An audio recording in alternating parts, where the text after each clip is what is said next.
When we need to research something or find an answer to a question, we typically go online. Maybe we want to know when a new movie comes out, or what the largest animal in the world is, or maybe we want to find out how long it would take to fly to Mars. But there are billions of web pages on the internet, and no one has the time to look through every single one to try to find what they're looking for. Instead, we need to use a search engine. There are different search engines out there, like Bing, Yahoo, and DuckDuckGo, but the most popular is Google. You've probably done a few Google searches yourself, but do you know how it works? When you do a Google search, you are actually searching through Google's archives of web pages, not the entire internet.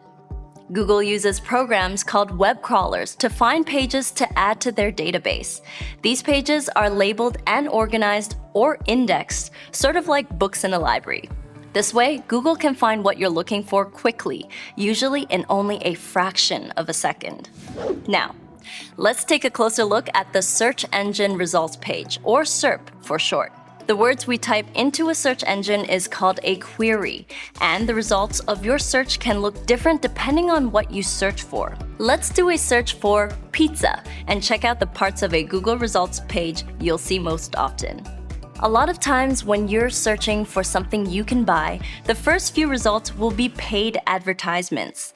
We can see a couple of them here. These are labeled with the word sponsored. These are ads paid for by pizza companies who want to show up at the top of the results. Even though these ads are about pizza, they may not be the most relevant or trustworthy sites.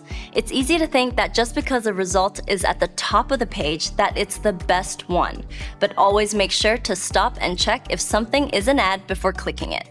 There's also a box on the side of the page called a knowledge panel that gives us a bit of information about our search. This is taken from Wikipedia, which is an online encyclopedia and a helpful place to find information about almost anything.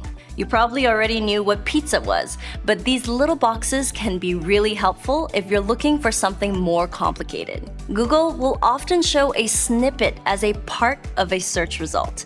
A snippet is a short amount of text that gives a summary of a subject or gives you an answer to a question.